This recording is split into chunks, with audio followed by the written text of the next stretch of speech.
Ողջույն սիրելի հեռուստադիտող, հայկական երկրորդի եթերում պրոֆակտն է։ Խոստացվող Ռոբին Հուդյան քաղաքականությունը տնտեսության մեջ բերեց ոչնչի։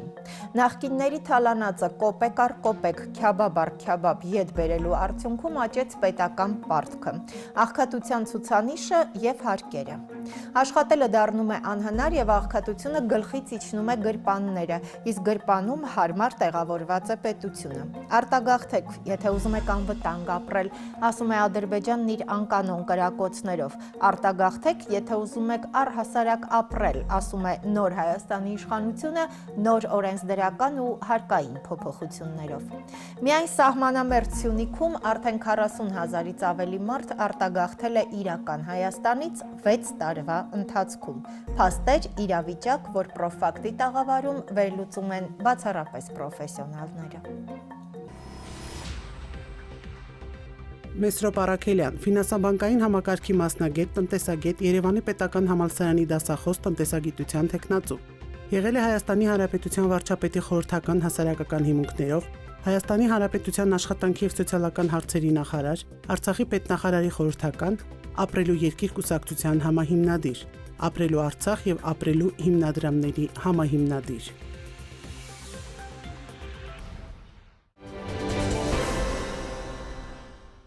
Բարի երեկո, պարոն Արաքելյան, շատ շնորհակալ եմ, որ ժամանակ գտաք, մեր տաղավարում եք։ Պարոն Արաքելյան, դուք պարբերաբար շատ կարճ գրառումներ եք անում, որտեղ ըստ էության հստակ թվերով եւ հստակ փաստերով ներկայացնում եք այն, որ Հայաստանի Հանրապետությունում անում է ամեն ինչ, նաեւ իշխանությունը, որպեսզի արտագաղթենք, քանի որ արդեն տնտեսությունը բերվում է մի վիճակի, որ իրենց իսկ հռչակած սկզբունքը այստեղ հաց, այստեղ կացի անհամատեղելի է Հայաստանի Հանրապետության տարածքում ապրելու հետ դառնում։ Մասնապես խոսքը գնում է սահմանամերձ համայնքներին, պաշտոնական վիճակագրությամբ 2018 թվականի համեմատ 2025 թվականին Սյունիքի, Գեղարքունիքի, Տավուշի բնակչությունը 42,000-ով նվազել է։ Ընդ որում այստեղ հատկանշական է, որ վերջին 1 տարում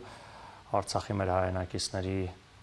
բռնի տեղահանման արդյունքում Հայաստանի Հանրապետության բնակչությունը այդ որոշ չափով ավելացել է արցախցիների հաշվին, տարբեր ուսումնասիրություններ, տարբեր տվյալներ կան, ըստ մարզերի բաշխվածությունը եթե նայենք, Սյունիքում, Գեղարքունիքում ու Տավուշում մոտ 13,000 արցախցի են վերաբնակեցվել, այսինքն եթե այդ թիվը հանում ենք արցախցիների, զուտ այդ 3 մարզերի բնակչությունը 55,000-ով նվազել է։ Իսկ ընդ որում սա խոսում է այն մասին, որ անդադ խոսելով, որ ամեն ինչ նորմալ է, անվտանգ է, այսինքն սահմանամերձ հատվածներում, տեսնում ենք, որ հակառակ պատկերն է, մոտ 10%-ից ավել բնակչության արտագաղթ այդ սահմանամերձ շրջաններից, բավականին մտահոգիչ թիվ է մեր նման փոքր երկրի համար այդ փոքր բնակչություն ունեցող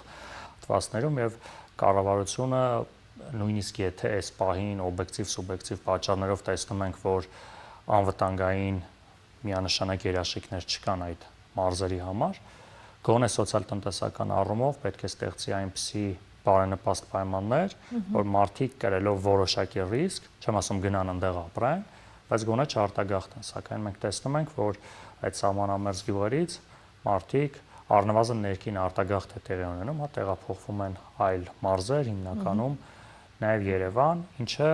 երկարաժամկետ հատվածում այդ համայնքների դիմադրողականությունը նվազեցնում է, որովհետև անվտանգության պահպանման համար շատ կարևոր է հենց սահմանամերձ համայնքների բնակչության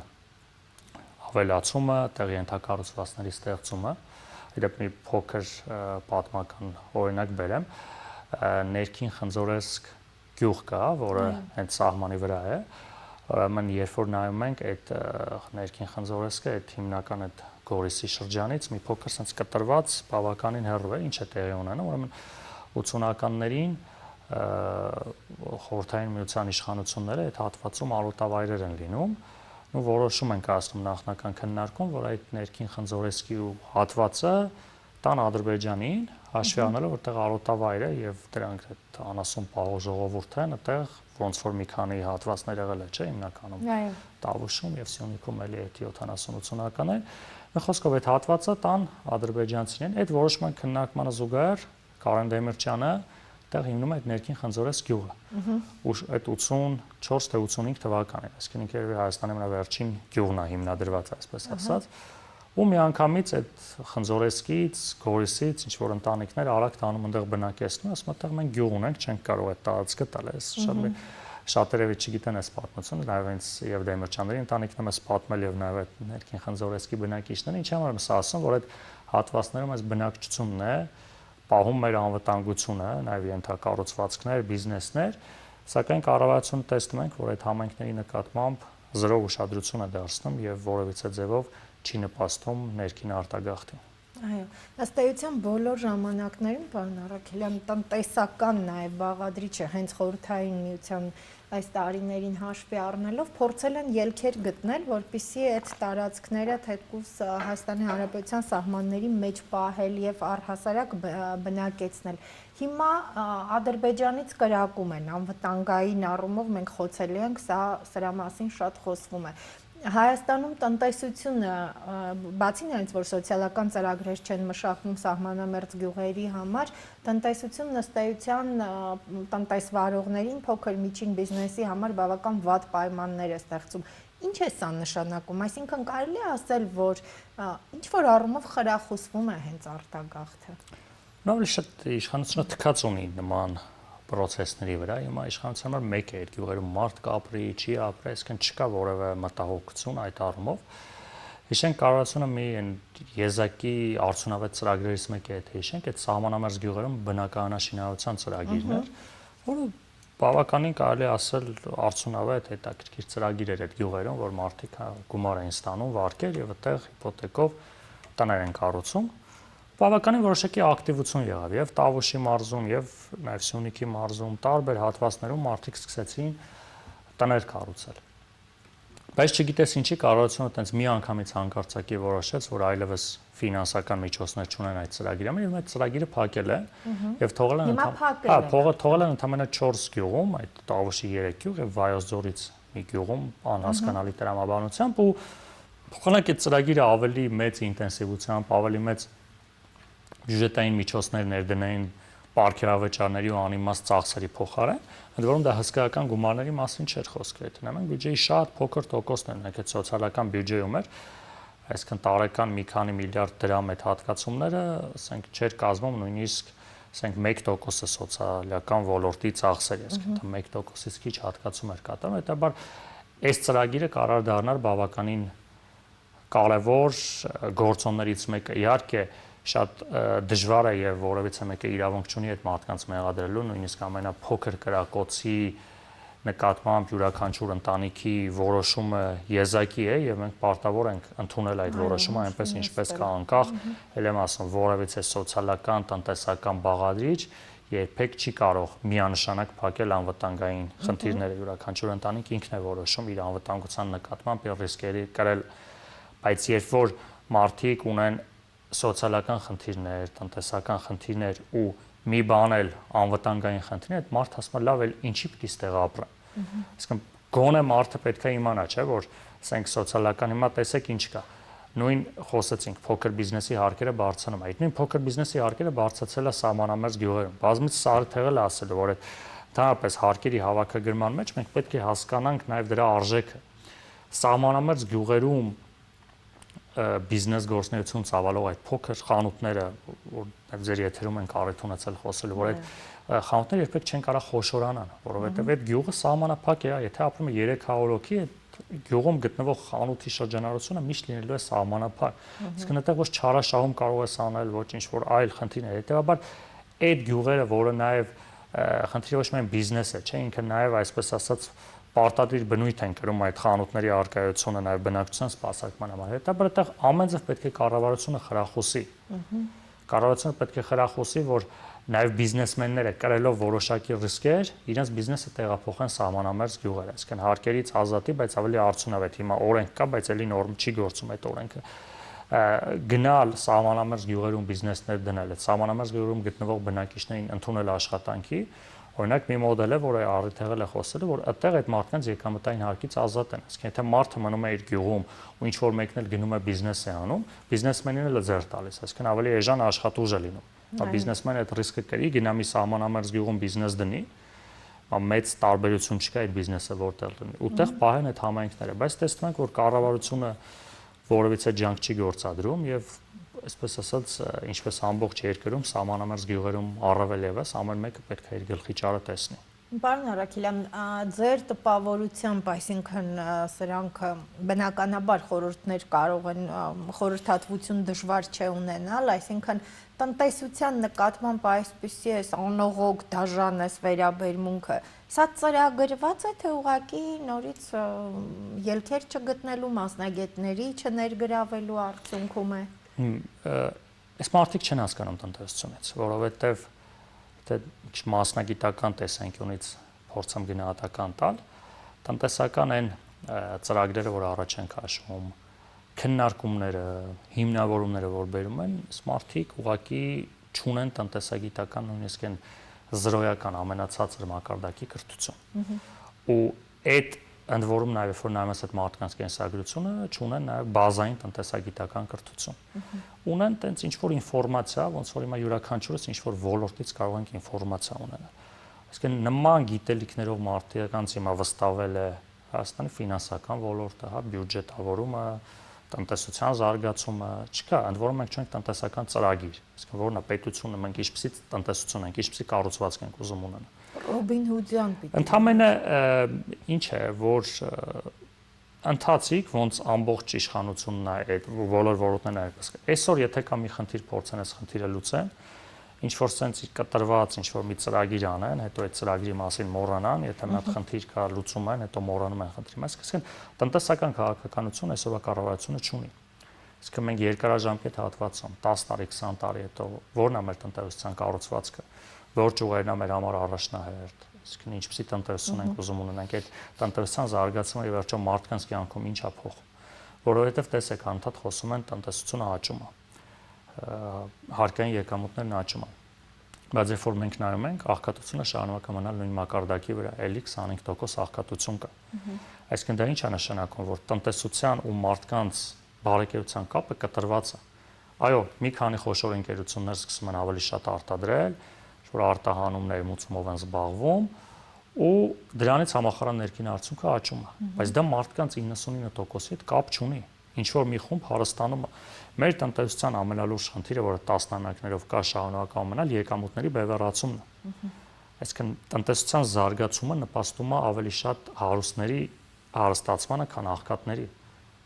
Այսինքն այդ հարուստները ավելի հաջողակ են տնտեսության մեջ, ավելի շատ են կարողանում ունենալով սկզբնական կապիտալ, ունենալով խոշոր բիզնեսներ։ Այսինքն Հայաստանում խոշոր բիզնեսները ավելի են զարգանում, քան փոքր։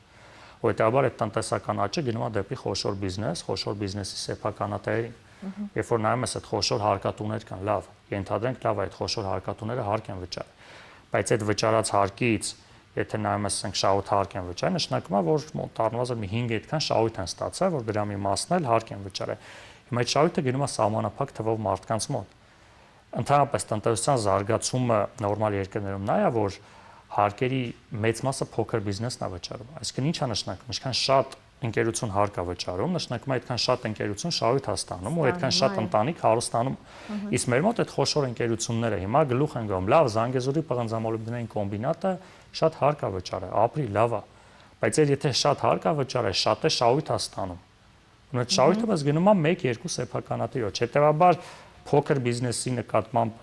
ագրեսիվ բացասական քաղաքականությունը ավելի աղքատացնում մարդկանց։ Ընդ որում, որ նայում ենք փոքր բիզնեսը մեր բյուջեի մի քանի տոկոսն է ընդամենը ապահովում, եւ նույնիսկ այն հարկային բեռը, որ իրանք ծրագրավորել են, որ ավելացնեն, դա մեր եկամուտների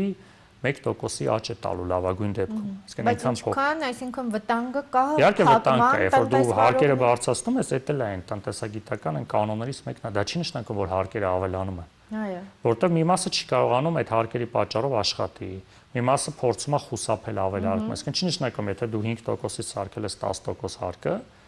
երկու անգամ ավել հարկ ես հավաքում։ Շատ հաճախ նույնիսկ հակառակը ասում եմ, մի մասը հիմա կտեսնենք այս տարվա ցուցանիշներով, առիթ կլինի նաև ձեր հետ զրուցել, որ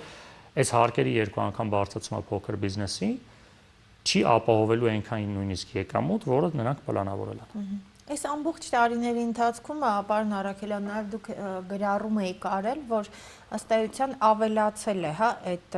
տարբերությունը փաստորեն նվազագույն զամբյուղի եւ եկամուտների, բացի նրանից, որ վերջին տարիներին ոչ կենսաթոշակը, ոչ մի առումով այդ առաջ խաղացում չկա, ամեն ինչ գնաճը տեսանել է, նույնիսկ մասնագետ պետք չի լինել հասկանալու համար, այսինքն աղքատության ցուցանիշը սրա արդյունքում որոշ ժամանակ անց մենք կտեսնենք, որ ավելանալու է։ Այսինքն այս տարբերությունները, պետական պարտքի ավելացումը, սրանք բոլորը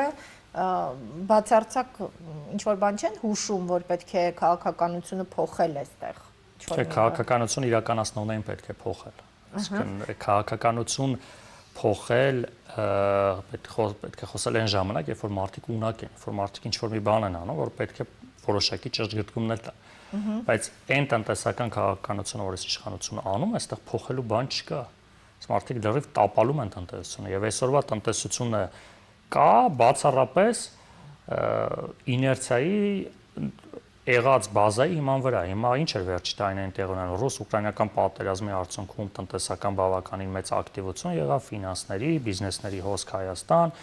ռուսական սանկցիաների պատճառով ռուսական միշակապրանքների արտահանում Հայաստանի միջոցով, որը մեզ ապահովեց որոշակի եկամուտ։ Հիմա տեսնում ենք, որ արտահանումը արդեն մի քանի անգամ նվազել է։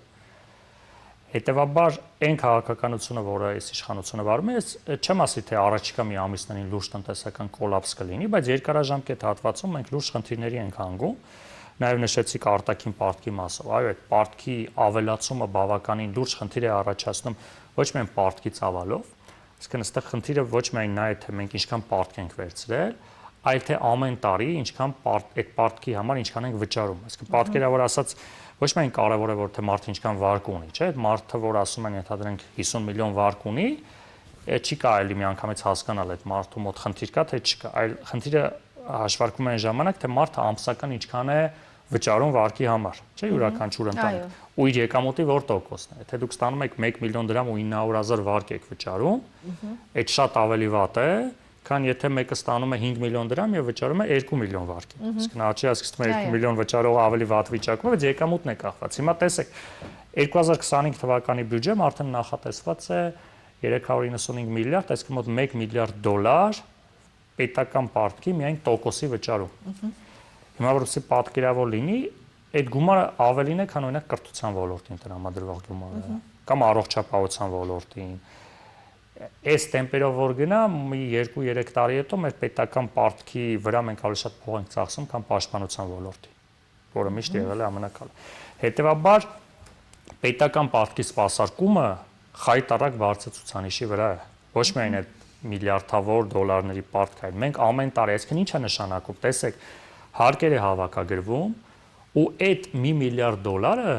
չի մտնում տնտեսություն։ Չէ, որ դու վարկ ես, ընտանիքն է, որ վարկ է մարում, որ առևտուր անում, հանգստանում, կրթություն եւ այլն, այդ ոնց որ իր ընտանիքի վրա ծախսում։ Այդ նույն օրինակ որ պրոյեկտում ենք պետության վրա, այսինքն բյուջեից մենք պետք է այդ $1 միլիարդը հանենք։ Մնացած գումարները հիմա հələ չդնենք կարևոր ենք արդյունավետ է, անարդյունավետ է, չէ՞, ասենք թոշակ են տալիս, ճանապարհ են սարքում, առողջապահություն, կրթություն, այդ ծախսերն է, բայց այդ ծախսերի մեջ մի հատ հսկայական մաս բյուջեից կտրված է, այսինքն այդ փողը դուրս է գալի ու չի գնում ոչ մեկին։ Այդ որպես պետական պարտքի սպասարկում, ոնց որ դու վարկ ես մարում այդ փողը գնում է բանկին, ես գնում է այդ միջազգային կառույցներին, այլ ումից որ պարտք ենք վերցրել։ Հետաբար շատ կարևոր է սրան անդրադառնալ ու մի լրացում էլ անեմ այս թեմայով 18 թվականից մինչև այսօր հələ պարտքի ավելացումը դնենք մի կողմ։ Տեսականորեն դրան չանդրադառնանք, համարենք պետքա վերցրել։ Այո։ Միայն տոկոսադրույքի բարձրացման պատճառով Նիկոլ Փաշինյանի կառավարության խայտարակ տնտեսական քաղաքականության պատճառով մեր պետական պարտքի տոկոսադրույքը մոտ 3.5%-ով բարձրացել է։ Որի արդյունքում մենք վճարում ենք 100 միլիարդ դրամ ավել։ Այսինքն այդ բարձր տոկոսի պատճառով։ Այսինքն եթե գոնե չենք ասում, լավ, ինչ էր ասում, ժողովրդավարական երկիր է, միջազգային գործընկերների հետ, հիմա մենք արևմուտքի հետ շատ ավելի լավ հարաբերություններ ունենք, բայց դրա արդյունքը ո՞րն է։ Այսինքն նայեք, ոնց որ թե մեկը լավ բիզնեսմեն է լինում, իրան ավելի էժան տոկոսով վարկ են, չէ՞ տալիս։ Հիմա Հայաստանը Նիկոլ Փաշինյանի կառավարման օրոք ավելի թանկ տոկոսով է կարողանում պարտք վերցնել, նաև վերջին եվրոբոնդերը թողարկեցին։ Ինչի արդյունքում, այսինքն իրենց վատ աշխատանքի արդյունքում։ Ինչի հետ է սա կապված, պարոն Արաքելյան։ Այդ չեն կարողանում, որևէ այս մարդիկ ինչպես տեսեք, եթե մենք անընդհատ մեր աչքի առաջ այդ արտաքին քաղաքականությունը չէ, ոնց են պռավալ տվել։ Այսինքն Ռուսաստանի հետ հարաբերությունների, Արևմուտքի, այսինքն բոլորի հետ չկա նորմալ հարաբերություններ։ Այս նույնը նաև տնտեսության մեջ է։ Այս մարդիկ չեն կարող նաև միջազգային կառույցների հետ աշխատեն, որովհետև բոլորին անընդհատ փորձում են խաբել մի բան կպցնել։ Արժույթի միջազգային հիմնադրամ, աշխարհային բանկ, եվրոպական բանկեր չեն կարողանում այդ կառույցների հետ այնպես աշխատել, որ այդ կառույցները Հայաստանին ավելի ցածր տոկոսով ֆինանսավորեն։ Բայց նույն Վրաստանի պետական պարտքի տոկոսադրույքը էական ցածր է Հայաստանի պետական պարտքից։ Էլի բազմաթիվ համադրելի երկրներ։ Հետո տեսեք նաև այս խայտարակ արտաքին քաղաքականությունը անդրադառնում է ոչ միայն մեր անվտանգության վրա, այլ նաև տնտեսության վրա։ Եվ ըստ էության այս առումով ամեն տարի մենք ավելի շատ զգալու ենք այս, այսինքն նաև քաղաքացին հենց իր վրա անընդհատ սա զգալու է։ Սրան է գումարում ենք գնաճը, ապրանքների թանկացումը, ընդ որում ստեղ մի կարևոր բան էլ կա։ Երբ որ խոսում ենք գնաճից ու պաշտոնական տվյալներով գնաճը ցածրենք մի 4-5%-ի սահմաններում է, գնաճի մեջ կան բազմաթիվ ապրանքներ, որոնք կարելի է երկու մասի բաժանել՝ առաջին անհրաժեշտության ապրանքներ ու ոչ առաջին անհրաժեշտության։ Ու բազմաթիվ ընտանիքներ, մասնավորապես աղքատ ընտանիքներ, կարողանում են միայն իրենց ծախսերով ձեռք բերել առաջին անհրաժեշտության ապրանքներ, հա, սնունդ հիմնականում դա։ Ու սննդի թանկացումը, քանի որ շատ ավելի շատ է, այդ մարդկանց վրա գնաճը ավելի անդրադառնում։ Այո, արդեն 4%։ Այսինքն, հա, երբ որ օրինակ գնաճը առաջին անհրաժեշտության ապրանքների սննդի միշտ 2 անգամ ավել է, այսինքն որ 10% թանկանում է սնունդը, բայց ինչ որ ապրանքներ չի թանկանում, միջինը դառնում է 5%։ Բայց ընտանիքների մի մասը, զգալի մասը առնում է միայն սնունդ, որովհետև իր թոշակը, նվազագույն աշխատավարձը այդ նպաստը հերիքում է սննդին։ Ու այդ մարդկանց վրա այս գնաճը շատ ավելի մեծ ազդեցություն է ունենում բացասական։ Շնորհակալ եմ։ Պարոն Արաքելյան, եթե անդրադառնանք, ըստ էության բոլոր ուղղություններով մասնագետները նշում են, որ եւ արտաքին քաղաքականության եւ մնացած բոլոր ուղղություններով, նաեւ տնտեսության, ըստ էության ձախողում է։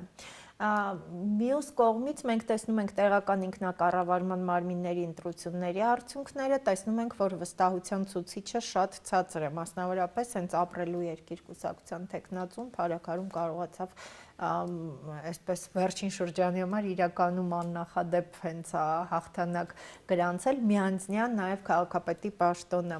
ստանձնելով, ընտրվելով։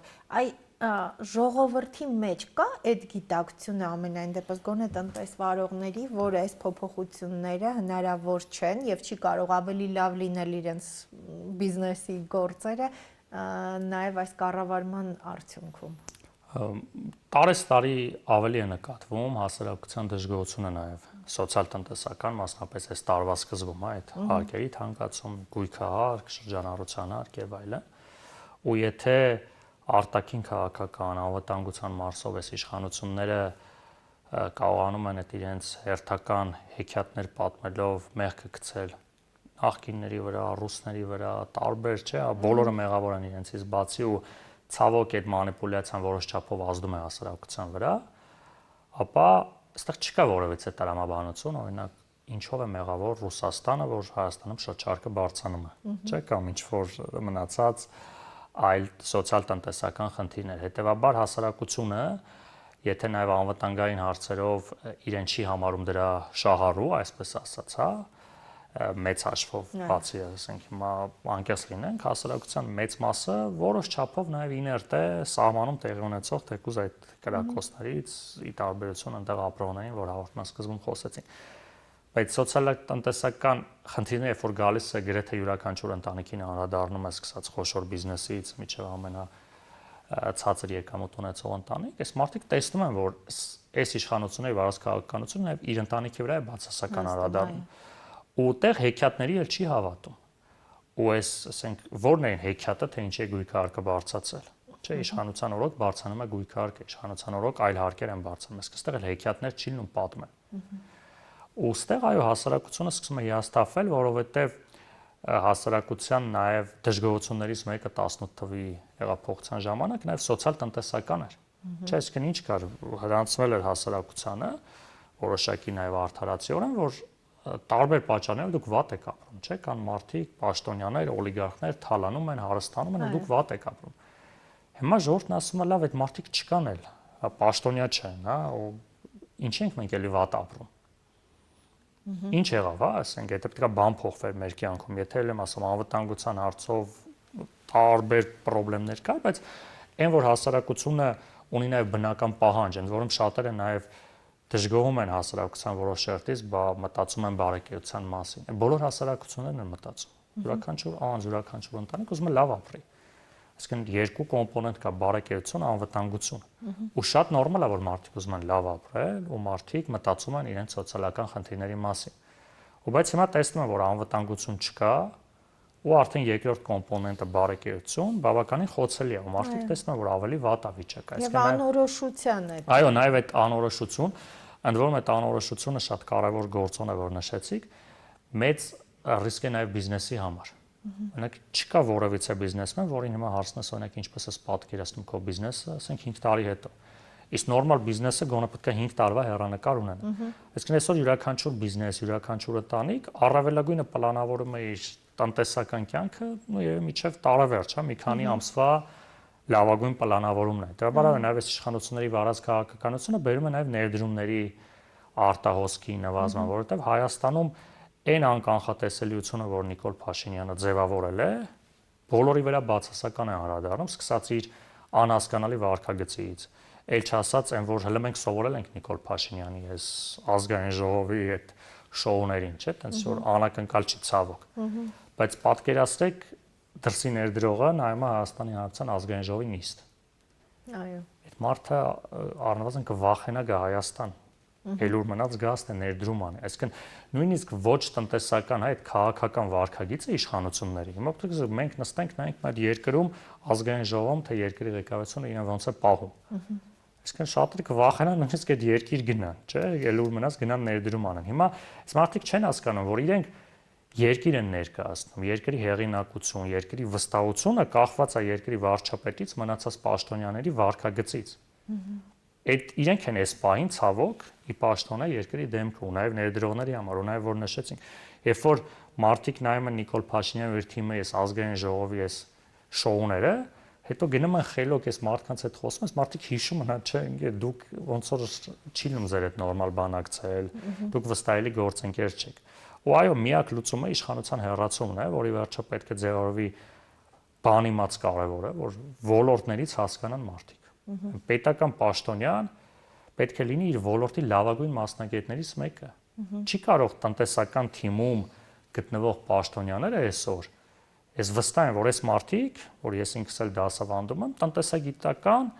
առաջի երկրորդ կուրսի այտենց միջին կրթություն նույնիսկ չունեն։ Այս մարդիկ ես վստահեցնում եմ առը թեղել ասելու եկեք ուղիղ եթերում թող գան այս մարդիկ տնտեսագիտության երկրորդ կուրսի քննություն հանձնեն։ Ուղղակի տնտեսագիտությունից թող գան մտ տոմս քաշեն, հարցերին պատասխանեն։ Ու դրանից հետո հասկանանք, այս մարդիկ իրավունք ունեն երկրի բյուջեն կառավարեն, երկրի տնտեսությունը կառավարեն։ Հետաբար իշխանափոխությունը այլ ընտրանք չունի ու պետք է նաև հասարակությունն էլ հասկանա, որ իհարկե էմոցիաները կա ընտրության մեջ, քաղաքականության մեջ, բայց պետք է վստահի բացառապես այնպիսի ուժերի, որոնք ունակ են երկիրը այս վիճակից դուրս բերել։ Ու արդյունավետ կառավարեն տնտեսությունը, արդյունավետ կառավարեն երկիրը, որովհետեւ այս խնդիրները լուծվեն Հայաստանի Հանրապետության առջև ծառացած բոլոր խնդիրները լուծելի են։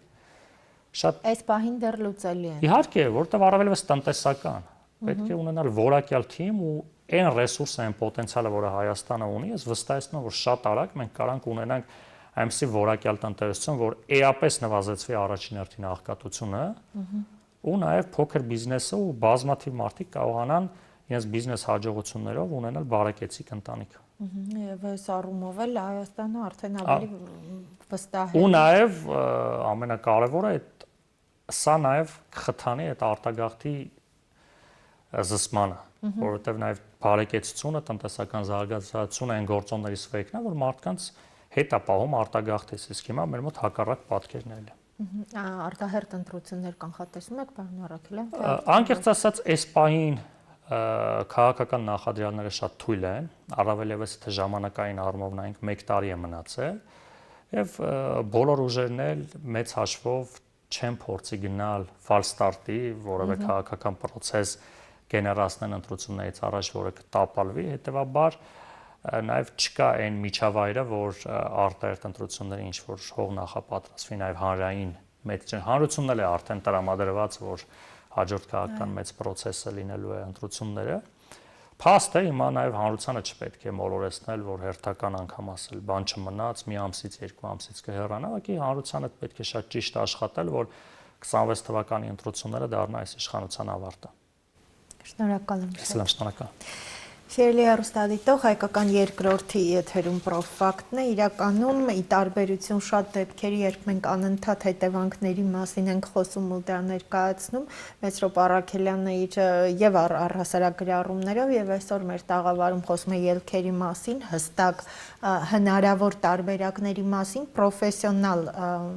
գործունեության արդյունքում, երբ հնարավոր պիտի լինի փրկել տնտեսությունը։ Այս արտահայտությունը, երբ անում եմ շատերը երևի այդպես չենք ընդունում, որ այս պահին փրկվելու կարիք կա, բայց իրականում մենք հենց այդ շեմին է մեր տնտեսությունը, մասնագետները նաև պնդում են իներցիայով դեռ շարունակում է, որովհետև այդպես միանգամից կոլապսի չի ենթարկվում տնտեսությունը փառք Աստծո, բայց որ այս ճանապարհին է, սա ակնհայտ է։ Երևի մնացած բոլոր այ անվտանգային մեր հիշողության արմատի կորստի հետ երբ համեմատում ես, թվում է, որ այդքան էլ այդ հարթության մեջ էմոցիոնալ համեմատելի չեն, բայց ի վերջո մեր տնտեսության հզորացմամբ է պայմանավորված մնացած բոլոր գործոնները։ Եթե մենք նշում ենք, որ մայիսին Շուշիի նախավերջին ազատագրման օրն էր, նշանակում է պիտի կարողանանք ունենալ երկիր հիմնված կայուն տնտեսության վրա, որպեսզի կարողանանք նաև երազել կամ ծրագրել մեր հաջորդ Շուշիի ազատագրումը։ Շնորհակալ եմ, որ հետևում եք մեզ։ 2-3 տարի հետո պետական պարտքը սպասարկելու համար ավելի շատ գումար ենք ծախսելու, քան ամբողջ պաշտպանության ոլորտի համար։ Մեսրոպ Առաքելյան